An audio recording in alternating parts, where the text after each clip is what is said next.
you're brought up to believe that you're not worthy, you're not going to make anything of yourself because of your sexual preference, and that all gets washed away in the ballroom. Like, you can escape from the reality of the world and like have a moment for yourself with your people, with your own people.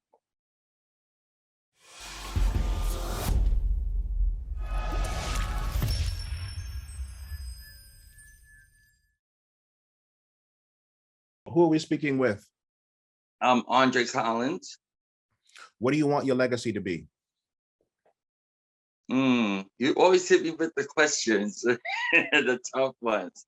Yeah, I want people to say when I'm gone that I made them feel good. I was inspirational through my music and supportive of whatever they were going through.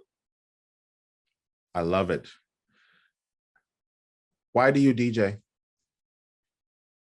Because I love it. I mean, I have a passion for it. It's an art form, and it's challenging, and it's fulfilling. There's nothing like seeing the response from people on the dance floor who are inspired by what you're playing, to take their clothes off, to roll on the floor, to put baby powder on the floor, to act up, and like to just let their spirit run free. Talk about baby powder and the dance floor. Explain that to people. So the dancers, they put the baby powder on the hardwood floors so that they could spin better and they can glide better. It enhances their movement. A lot of club owners don't like it because it messes up the hardwood floors. So I remember playing at a club here in Harlem, and the woman who owned it was a bar, but it had a dance floor, and she didn't get it. Like, she was like, why are they doing that? Why are they ruining my floor? And they put one of my friends out of the club because she felt that she was in trying to do something to her property. She didn't understand. So like, that's the reason why the baby powder is put on the floor. And not everybody gets it. What is your intention when you DJ? My intention is to have people enjoy themselves, one, and I want them to feel something from my music. Like, I want my music to say something. Like, if you don't walk out and be inspired, or even say, wow, like I was hit with that message that he played. Like, I'll play a Martin Luther King speech, or Malcolm X, or whoever, Oprah Winfrey, Maya Angelou. I will do that in the midst of to relay.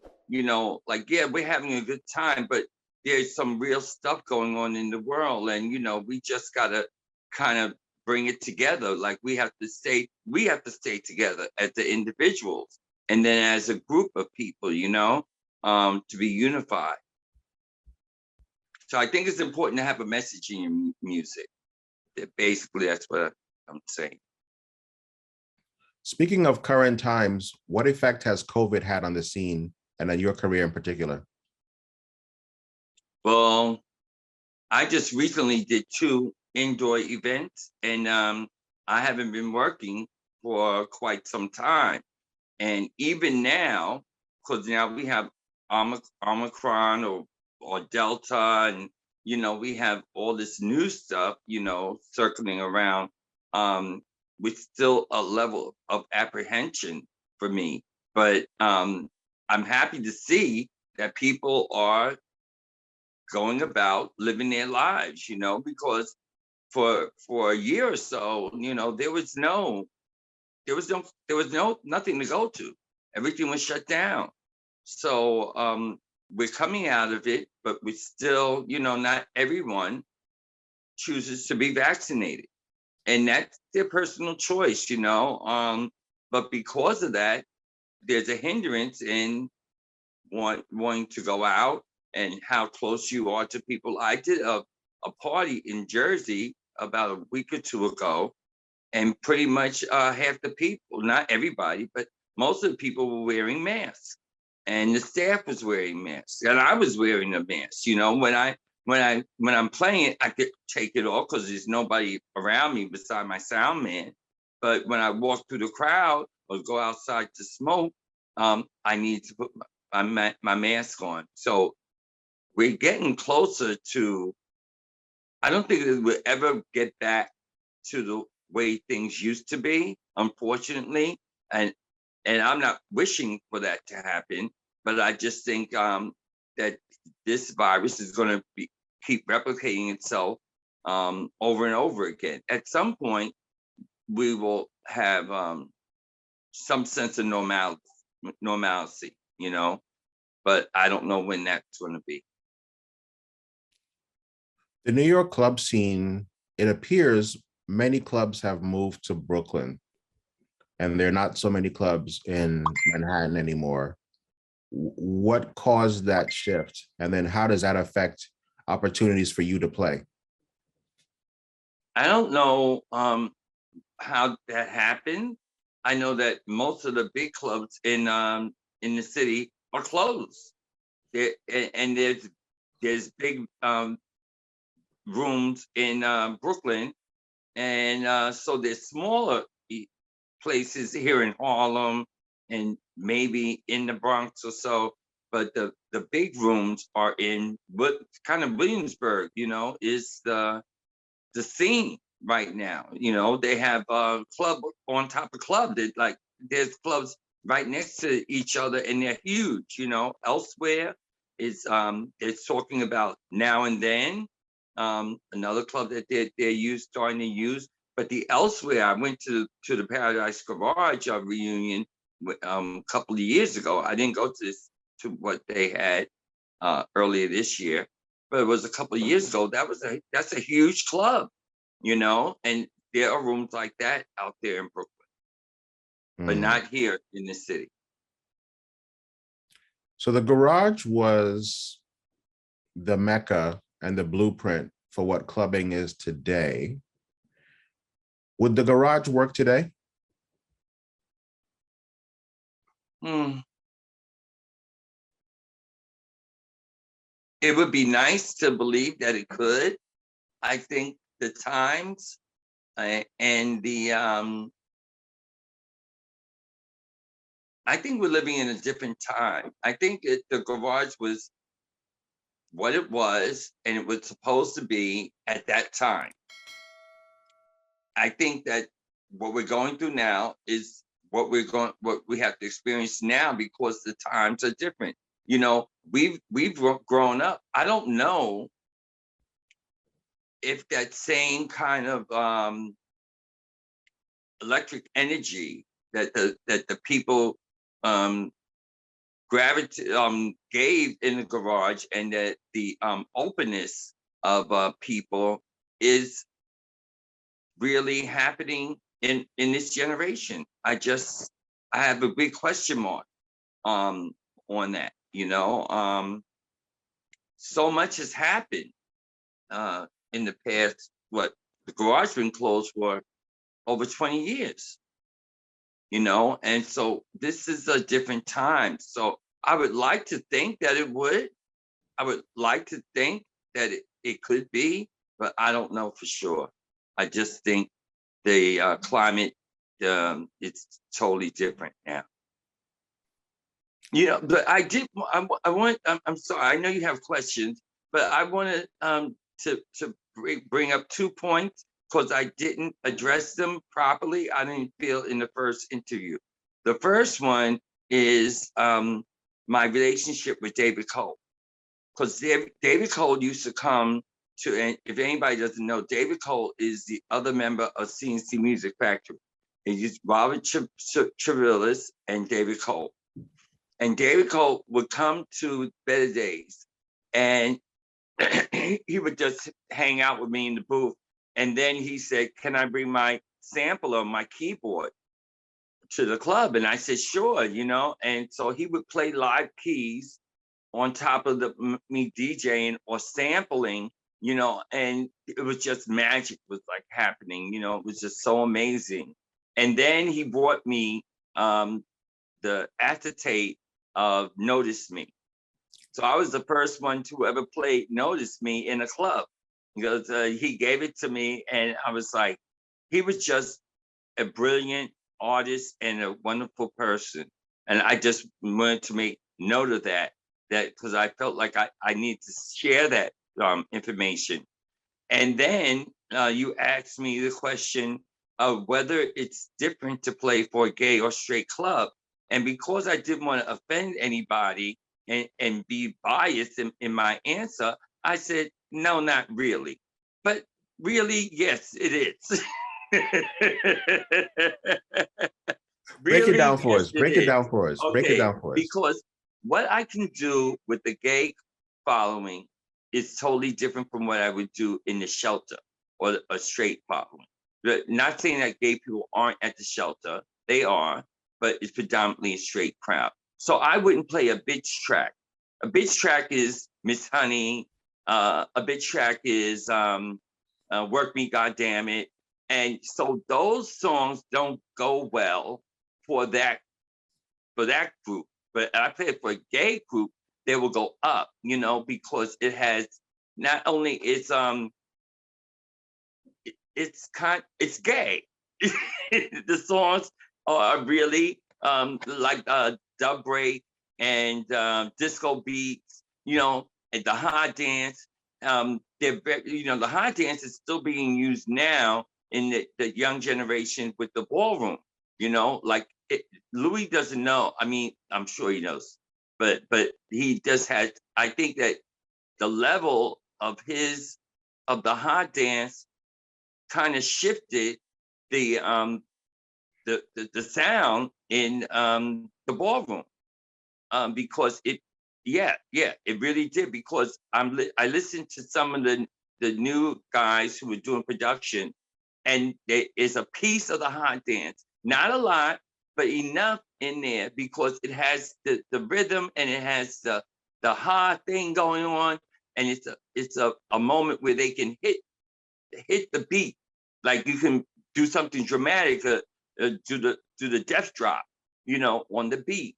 So it was it changed it, because everything was love is the message before it was the hot dance. Now the hot dance is in almost every one of the production or something similar, or even the beat from the hot dance is there. So yes, there is a difference, and I'm aware of that. And so when I play for the both crowd, I know who I'm playing for, and I know what will go over well and what won't really be accepted too well. So yeah, I just wanted to clear that up, because I said I just didn't want to say anything that offended anybody. And I don't think I offended anybody, but I'm telling the truth. Those are the things that wouldn't flow well with the shelter crowd. Mm-hmm. And then explain to people what it's like to play for a ball. Oh, well, you're kind of limited with the balls. Well, I don't know now because I've been away from from playing for a ball for many, many years. Well, tell people the balls you played at. I played at the Elks Lodge in Harlem for Pepper LaBeija. That was my first ball. I played for the Latin Quarters for David Extravaganza, and Angie was alive then, and we did the Latin Quarters. It was a huge club on 48th Street and Broadway. And I'll never forget that ball because they came out of almost like the ceiling, it looked like, but it's a stage.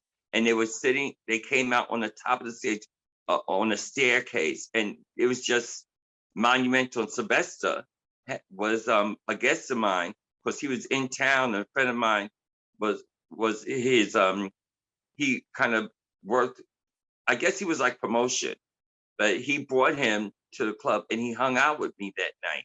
And it was just, yeah. And another thing, me and Sylvester were born the same day. Really? Different years, yes. Different years, but the same day. I went to see the play about him that was playing over on the West Side in the 40s. And I was reading the book, the playbill. And it said September 6th and the year that he was born. And I said, oh my God, we're born the same day. So like that was really an eye opener for me. So tell us about playing for that first ball at the Elks Lounge for Pepe LaBeija. How did that gig come about? Describe that night. Okay, well, it came about because Pepper used to come to Midtown 43 and all her kids and everybody. And so one night we were sniffing coke. Not yet, I did coke and I did a few other things. But we were in the back sniffing coke and she said, darling, you're going to play at my next ball. And I said, okay, I guess I am. Yeah, because you don't argue with Miss Pepper. So I'm sitting on, I get there, I set up, everything's set up, and I get on the stage, and then the ball starts happening. Because, of course, it never starts on time. Everybody's late, and so it starts. And then the people are coming up on the stage, and I'm on the stage, so it's like they were coming at me. It was one of the most jaw-dropping experiences that I had had. And I was so grateful because from that one, I did more, I did a few more. But it was so nice to see the gay people coming together and competing, and sometimes in a healthy way, sometimes not so healthy. But just the What do you level mean? of, Explain not so healthy. okay, well, you have some people who feel that the judges sometimes are biased. I even thought sometimes the judges were biased because their children were walking for the category, and so they weren't going to pick the real good one. They're going to pick the House member because it was kind of biased. And so when those things happen, it would cause a rift in the ballroom. And it could go from just a screaming match to a physical fight. And they've had many of those many times. And that to me is sad, because the reason why the balls were created was because gay people didn't feel like they were going to have opportunities as straight people. And so they thought the best way to acknowledge and to appreciate each other was to have a competition in their own space with their own people and doing what they love the most. And so that's why the ballroom scene was created. It was, a lot of kids didn't. You're brought up to believe that you're not worthy. You're not going to make anything of yourself because of your sexual preference. And there, that all gets washed away in the ballroom. Like you can escape from the reality of the world and like have a moment for yourself with your people, with your own people. Yeah. Speaking of that, let's go back. What was it like to grow up Black and gay in the Bronx? Black and gay and a Jehovah's Witness. And a Jehovah Witness. Woo, the trifecta. Yeah. So, okay. That was very challenging because I was everything that they taught us that you shouldn't be. I was the thing that was put in the same category as a thief and a murderer and a fornicator and all those bad things that you could be. I was in the group of those people. So I was told at a young age that I had to learn the literature, and I had to memorize scriptures, and I had to go door to door. And as a little kid, I didn't know that I was gay. I thought I was a little different, but I didn't know what the word gay, meant. And I was molested at 8 years old from a family relative. Um, and I lived in the projects. I was born and raised in Gun Hill Projects in the Bronx. And I played double dutch and I did hopscotch. I mean, if I like looked at what I was doing the things I didn't do basketball. I was good at tennis and I was good at handball, but I would do double dutch better than the girls did, you know. I would win competitions, you know. But I still didn't piece everything together until I got older, until I was about, well, in junior high school. It started in junior high school. And then I gravitated toward other young gay guys and girls in school. And that's my introduction to the gallery. Tell us about the gallery. So the gallery was down on Mercer and Houston, but it was first on 23rd Street in 7th Avenue. The gallery was an underground club. I mean, they talk about underground now. That really was underground.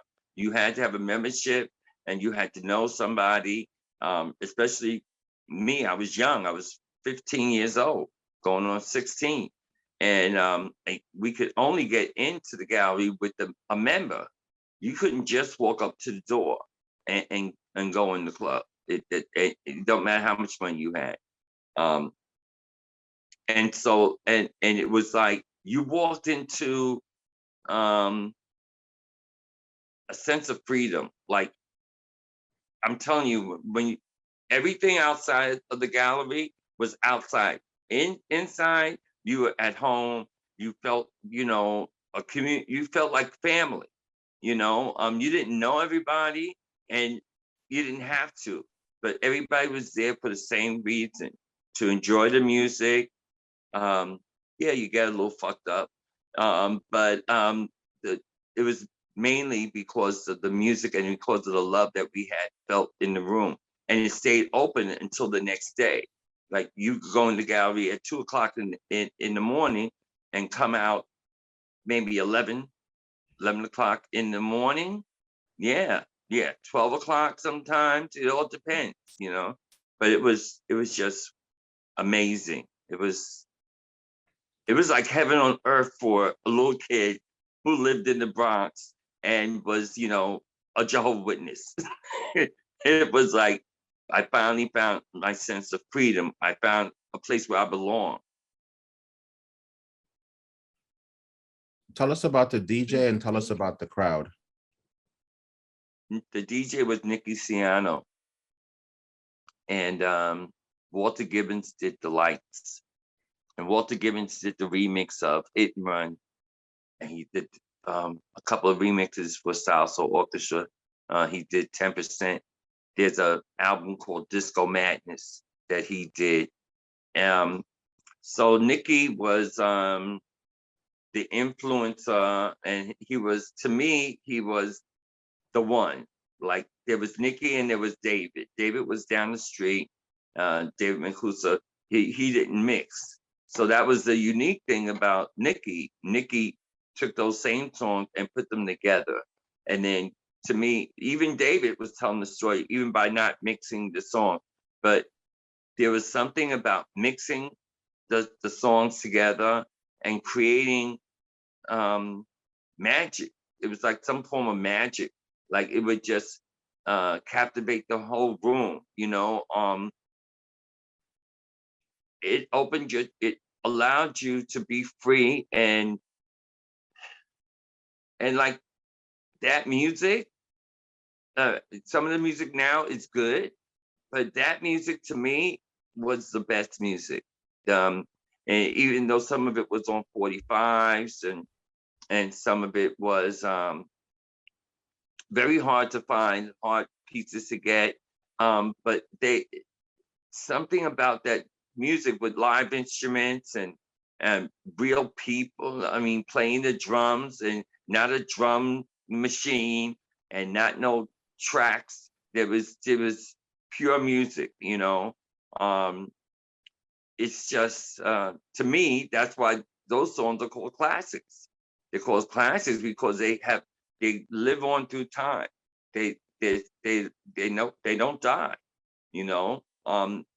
You don't want to hear it over and over again, but you know, when to hear some of those things, I was just thinking, I actually wrote down a couple of songs because each morning I wake up by Major Harris.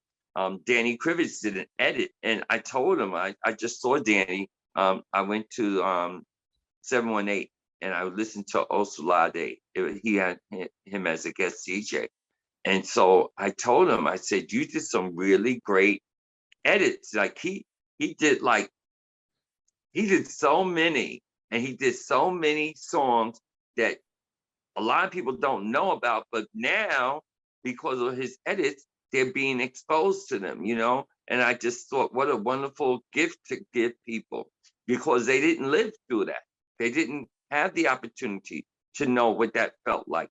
And when I heard his edit on each morning I wake up, I was like, oh my God, like why didn't I think of that? You know, it just really it's inspiring to because that music was it was a footprint for our lives in those days, you know. You needed to know that you were going to be okay no matter what, and you had a place that you can go to. We used to look forward to going to the gallery every week. Every week. It was like that's that's what you got to do. It's you didn't have a choice. Like that's where I've got to be, you know. I got to get away because what I'm going through at school or what I'm going through with the Jehovah's Witnesses and all that other stuff, like all that's wiped away when once I walk through the door.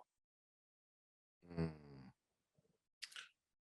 Let's talk about the club as, so I see the club as a nightclub to dance, but in many respects, it's a safe space and it's a community. Yeah. Unpack that, explain that to people. Okay, so as I was just saying, when you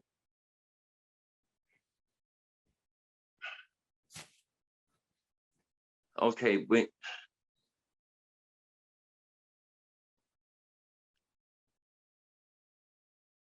if you're gay or if you're trans, um, you're told you don't fit in.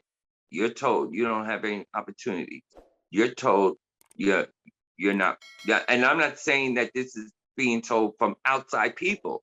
This is your family. This is your family telling you, you know, why would you want to choose to be that? And why do you want to do this? And look at you, you're awful. You know, you're making us, you're embarrassing the family, you know. So you needed some place to go where other people were going through the same thing. And so you could get some, whether it was just acknowledgement from another person, so you didn't feel so alone.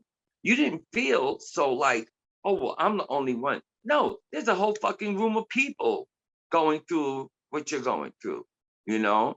And this is where we can allow ourselves to be free and not worry about the outside criticism from the heterosexual community, because that's what it comes down to. You know, you weren't being chastised by other gay people. You're being chastised by straight people because they don't like what you do sexually. At the end of the day, that's what it is. You don't like what I do sexually, and you don't know me as a person. I'm not trying to sleep with you, you know? And so it should make a difference. I shouldn't make a difference to the way you live. I should make a difference to how you raise your children. I have nothing to do with that. That's your business, you know? But because we live in a society that wants to, you know, criticize and you have to find some place so that you don't lose your mind, so that you don't go insane, and that you believe that, you know, I can make something of myself. I can do something. It's possible. I mean, thank God this new generation, they don't have the same, to me, they don't have the same concerns that we had when we were coming through. I mean, we kind of laid the foundation for them, which I'm grateful for. But sometimes they're so rude and so dismissive to other older gay people. It's disgusting. It's disgusting. Yeah, yeah, because you don't fit in. You're too old. That's the first thing. You're too old. So that's what the club would do for me. It would allow me the sense of freedom and a sense of belonging and a sense of communication. I was able to, uh, talk to people who were maybe going, or even learn from older people. I used to like to be around older people because they helped me to learn what was coming down the road, because it was going to come. I was going to go through something. So I wanted to learn. Mm, mm. After the gallery, where did you go after the gallery? Where did I go after the gallery? Yeah. So you started clubbing at the gallery. Yeah. So that It, was the it, introduction to the scene. And then which other clubs did you go to after the gallery? it was Buttermilk Bottom. Nikki had opened up another place called Buttermilk Bottom. And in between that, um, there was a club around the corner from the gallery that T. Scott sometimes did a guest spot in. I forgot the name of it. It was right around the corner Mm-hmm. from the gallery. And I just can't remember. And I also went to the Saint, and somewhere around that time the garage opened up. But there was also 667.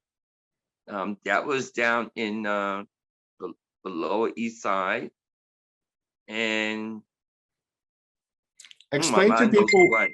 explain to people what the Saint is, and then compare and contrast the Saint versus the garage. Okay, so the Saint was a predominantly white gay club, and predominantly gay men. Um, Very few gay women went there, but they did go. But they catered more to a white gay following, and it was a huge club on the Lower East Side. And in the middle of the night, or at some point in the night, this mirror ball would drop from the ceiling all the way to the floor, almost on top of your head. But it was a really good system, good sound. Um, I don't know about friendly people. Like, the people there were not like the people in the garage to me. At least that was my experience. What do you I mean? didn't really, huh? What do you mean? Well, They weren't the welcoming? garage had more of an urban feeling. Mm. And in the Saint, you felt very Chelsea feeling. The Chelsea queens from Chelsea in the village, and they could be a little pompous, a little foo-foo, I call it. Not all of them, but a majority of them. Because I used to go to a club called the Barefoot Boy, and I loved that club. I forgot who the DJ was, but he was so good. And I What was was it going there called? pretty regular. What was Huh? the name? What was the name of the club called? Barefoot Boy. Barefoot Boy. Okay. Uh-huh. Uh-huh. And one night, because I used to go on a Thursday, I think it was a Thursday.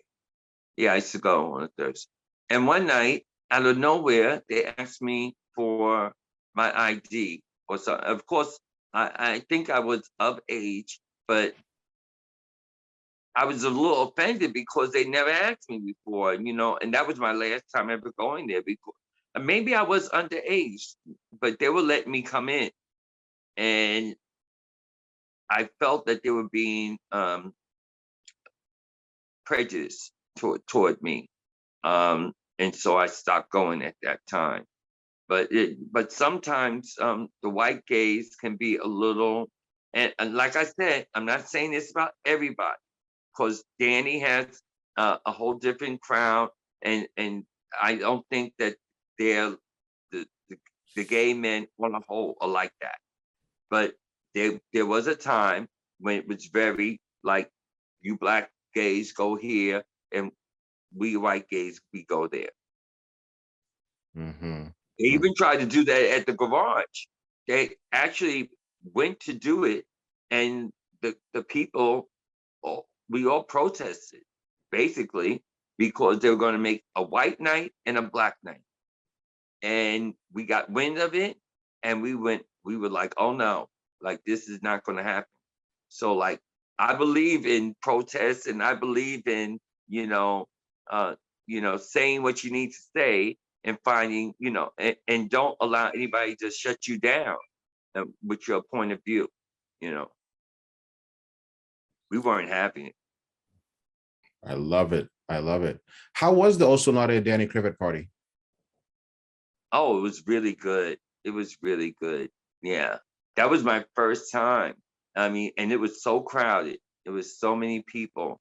And it was so good to see Osolade. You know, he he used to live in the Bronx, and he came to the warehouse one night early. He came before the club opened because he wanted to give me a demo tape, and he came up to meet with me. And so we were talking, and he told me, he said, one day I'm going to be a big producer, and I'm going to travel around the world. And I looked at this man with the earring in his nose and the locks, and and I just looked at him because he's younger than me, but I believed him. Like I said, I believe you. I believe you're going to become what you want, what you are saying that you're going to do. And so, and we see he did. He knew his destiny. He had an awareness way beyond most people, to see what his future was going to bring him. And I was so good. It was so good to see him. Give me a big hug. I was so happy to spend some time with them.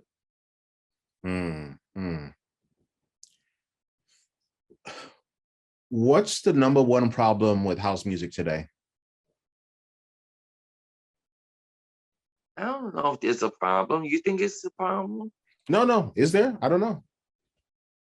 I don't think there's a problem. No. I don't think it's a problem, but I think we're kind of lost because this pandemic has changed everything, you know? Um, so I don't think the DJ community is real as we all used to hang out in the record stores and compare, our notes or on songs and everything. We don't have that record pool. We don't have the we used to meet in groups, and David Mancuso has tried to start a DJ organization, and I hear that they haven't they had a DJ convention or whatever. I've never been to anything like that, but I know that when I was coming up, I used to run into DJs in the record stores, or even shopping, and we would always kind of converse. And a lot of that did not happen anymore. A lot of people have gone, not that they've gone solo, but they kind of do this thing where they're better than somebody else because I get booked, or I got this party, and I got no. You know what? We're all human beings. We're all, so nobody's any better or different from anybody because you got a gig or because you have a party. So we don't have that same. It was more of a community to me back way back. Yeah, I mean, like the 80s. Yeah, it's different now. That brings me to my next question. Do you still go record shopping? No, no. I have friends who send me music, and I occasionally go online and I preview songs on Tracksource. But like I said, the music nowadays is just it's it's watered down. It's not, to me. There's only a couple of songs that stand out. There's a couple of women who stand out, a couple of guys who are exceptional. But everything is kind of, it's not as good as it used to be. And I go to a site, and where other DJs join, and I swap music. Like, I let them swap my music, and then I swap their music, and we're all okay with it. If they're not okay with it, they block me, and it's okay. You can block me. It's all right.